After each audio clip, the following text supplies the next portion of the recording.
ام حسبتم ان تدخلوا الجنہ، کہا تم سمجھتے ہو کہ جنت میں یوں ہی چلے جائیں گے؟ تم سے قبل جو لوگ تھے انہیں جھنجھوڑ کے رکھ دیا گیا، یہاں تک کہ وقت کا جو نبی تھا وہ بھی پکار اٹھا مالک تیری مدد کب آئے گی؟ تو پھر ہم نے کہا بس اللہ کی مدد آیا چاہ رہی۔ تو اللہ تعالیٰ نے ابتلا رکھی ہوئی ہے ہر ایک کے لیے، یہ نہیں ہو سکتا کہ اس دنیا میں آئیں اور ابتلا کے بغیر ہی گزر جائیں۔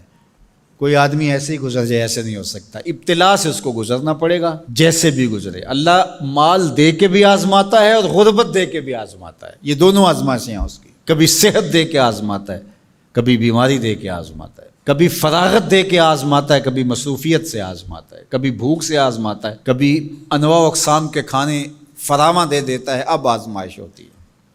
تو آزمائش تو ہے۔ اور حضور علیہ السلام سے حضرت ابو سعید خدری رضی اللہ تعالیٰ عنہ ملنے گئے تو آقا کریم علیہ السلام بخار میں مبتلا تھے، حضور کے اوپر لحاف تھا، کمبل تھا، تو انہوں نے کمبل کے اوپر ہاتھ رکھا تو بخار کی گرمی، جو جسم گرم ہو جاتا ہے بخار سے، وہ گرمی کمبل کے اوپر سے محسوس کی۔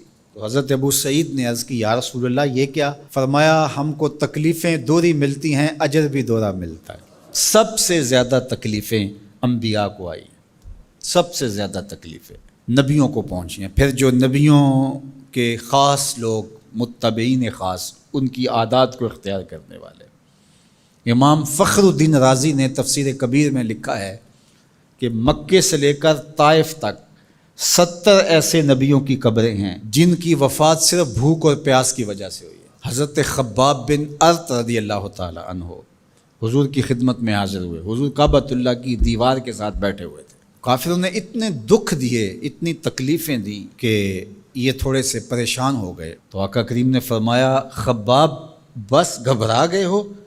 تم سے قبل ایسے لوگ بھی گزرے ہیں جس کے جسموں کو لوہے کی کنگھیوں سے چیرا گیا، حتیٰ کہ ان لوہے کی کنگھیوں کے دانے کے نشان ان کی ہڈیوں پہ پڑے، ان کی لکیریں ان کی ہڈیوں پہ آئیں اور یوں لوہے کی کنگھیوں سے ان کی بوٹیاں نوچی گئی اور ان کو کہا گیا دین کو چھوڑ دو۔ انہوں نے کہا جو کرنا ہے کر لو، ہم دین کو نہیں چھوڑ سکتے۔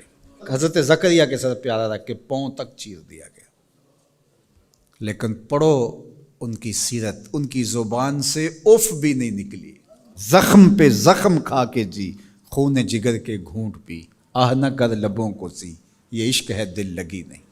تو خوشی ملے تو تب بھی اور غم ملے تو تب بھی، جو دائرے میں رہتے ہیں وہی کامیاب اور بامراد ہے۔ ظفر اسے آدمی نہ جانیے چاہے جتنا بھی ہو صاحب فہم و ذکا، ظفر اسے آدمی نہ جانیے چاہے جتنا بھی ہو صاحب فہم و ذکا، جسے عیش میں یاد خدا نہ رہی، جسے تیش میں خوف خدا نہ رہا۔ عیش کی زندگی ہو یا تیش کی زندگی ہو، خوشی کا موقع ہو یا مرحلہ غم ہو، امتحان میں یہ دیکھا جاتا ہے کہ کون سرخرو اور کامیاب ہوتا ہے۔ تو یہ زندگی امتحان گاہ ہے، کبھی مال کی فراوانی امتحان، کبھی غربت امتحان، کبھی پھلوں کی کثرت امتحان، کبھی پھلوں کا لٹ جانا امتحان، کبھی اولاد کی کثرت اور فرما بردار اولاد نصیب ہو جانا یہ امتحان، اور کبھی اولاد کا مر جانا یا نافرمان نکمی اور آوارہ اولاد پلے پڑ جانا یہ امتحان۔ یہ امتحان زندگی، کبھی دولت ہی دولت انبار لگ جاتے ہیں اور کبھی دو لقموں کے لیے بندہ ترستا ہے، یہ بھی امتحان۔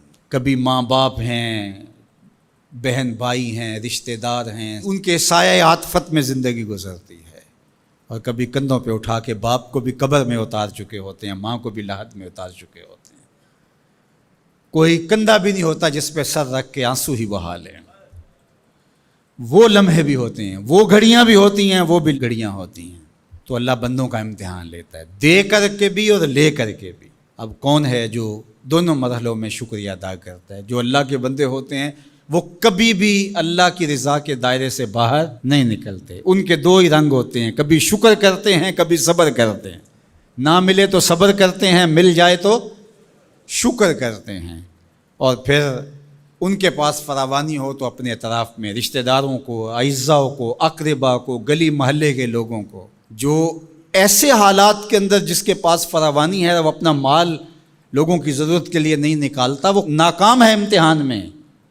چاہے وہ کوئی بھی ٹائٹل رکھتا ہو، وہ چاہے پیر کا ٹائٹل اس کے پاس، چاہے عالم کا ٹائٹل اس کے پاس، چاہے وہ سیاست دان ہو، چاہے وہ کچھ بھی ہو، اس مشکل وقت پر جو ضرورت مندوں کے کام نہیں آتا، اگر اس کے پاس گنجائش ہے تو وہ امتحان میں ناکام ہو گیا ہے، جو اللہ نے امتحان لیا اس میں ناکام ہو گیا۔ اور دوسرا جو مصیبت میں پھنس گیا وہ اپنی سفید پوشی کا آخری حد تک بھرم نہ ٹوٹنے دے۔ تو میں اور آپ لمحہ لمحہ امتحان گاہ میں کھڑے ہیں۔ میں ممبر پہ بیٹھا ہوں تو میں بھی امتحان میں ہوں، آپ یہاں بیٹھے ہیں آپ بھی امتحان میں ہیں، فیکٹری کے مالک بن کے سیٹ پہ بیٹھے ہیں آپ بھی امتحان میں ہیں، اقتدار کی مسند پر بیٹھنے والے سب سے بڑے امتحان میں ہیں، کیونکہ سب سے زیادہ تو ان سے پوچھا جائے گا نا۔ اللہ تعالی ہمیں اس امتحان میں کامیابی دے، اور اللہ تعالیٰ اس وقت ملک کے جو حالات ہیں اپنے کرم سے ان کو درست فرما دے۔